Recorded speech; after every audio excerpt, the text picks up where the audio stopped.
Today, we are talking about a tool that is an absolute game changer for anyone, literally anyone, trying to solve a big, messy problem. It's called a theory of change, and you can think of it as a strategic map that connects all your hard work on the ground to that massive change you're trying to make in the world. So let's get real for a second. You've got a huge goal, right? Something ambitious, like ending youth smoking, or maybe tackling climate change in your community. That's amazing. But what's the actual plan? How do you get from this brilliant idea you have today to that incredible result maybe 5 or 10 years from now?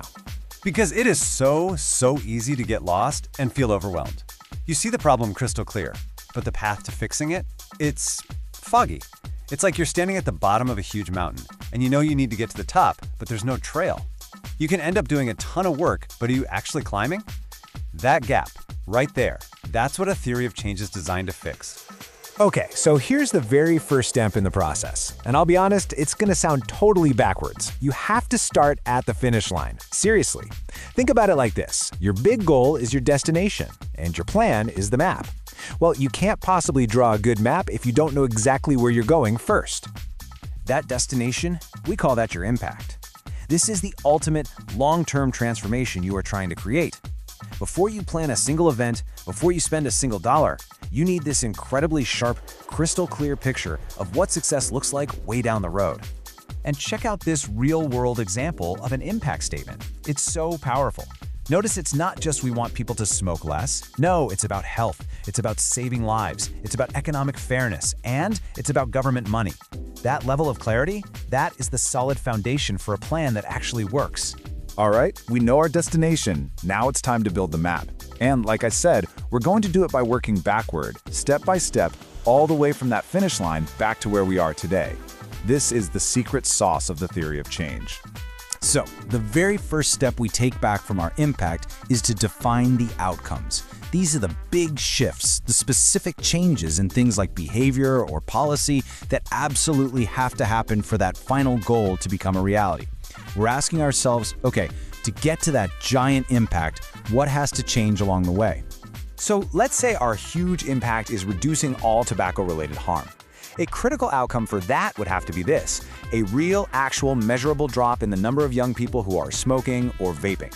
You can see how that's not the final goal, but it's a massive stepping stone to get there. Okay, next step back is outputs.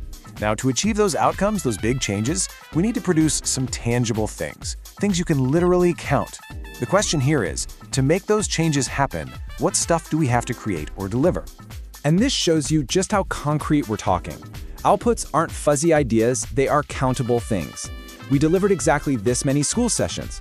We trained this number of parents. We wrote this many policy proposals. These are the direct products of all your hard work. So how do we create those outputs? Well, that brings us to our activities. This is the doing part. These are the specific actions, the workshops, the campaigns, all the stuff you're actually gonna be busy doing. We ask, to produce all those reports and trainings, what are we gonna do every day? For example, to get that output of number of students reached, one of your key activities would be actually going into schools and running those interactive sessions, or maybe helping students start their own anti-smoking clubs. This is the boots on the ground work. And finally, we've worked all the way back to the starting line, your inputs. These are the resources you need to make everything else happen. We're talking funding, staff, volunteers, expertise, partnerships, the whole shebang. The final backward question is, to do all of our activities, what do we need to have in the bank?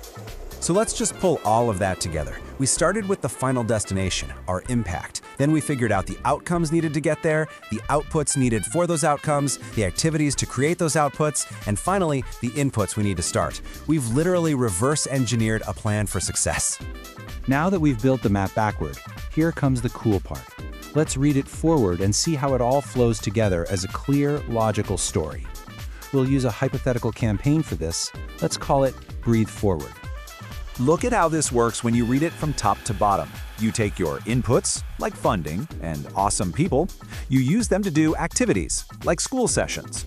Those activities produce outputs, like the number of kids you reached, which leads to outcomes, like kids having more knowledge and negative attitudes about tobacco, which all builds towards that final impact of fewer young people starting to smoke in the first place.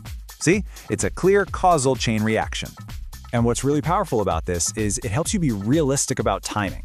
You can't expect that huge long-term impact to happen in year one, right? Instead, you map out your milestones, you have your short-term goals, your medium-term goals, and your long-term goals. It gives you a way to know if you're on track the whole time. So you might be thinking, okay, that seems like a lot of work. So why does this map matter so much? Because a good plan isn't just about being busy, it's about being effective. I mean, just look at the difference here. Without a theory of change, your actions feel disconnected. You might be pouring money and time into things that don't actually work. You're always just reacting. But with one, you have focus, you have clarity, you know how to measure success, and you have an amazing logical story to tell everyone from your funders to your own team about how you're gonna win. But you know what? Here's what I think is the most important part of this whole thing. A theory of change isn't just some static plan you put in a binder. It's a living, breathing hypothesis. It's your best guess about how change is going to happen.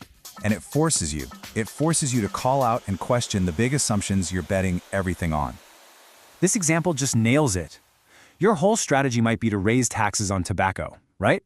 The assumption is, if we make them more expensive, then people will smoke less.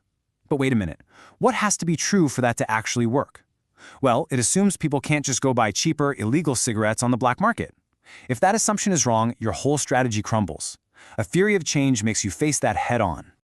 And that's the question. That is the fundamental question at the heart of every great strategy.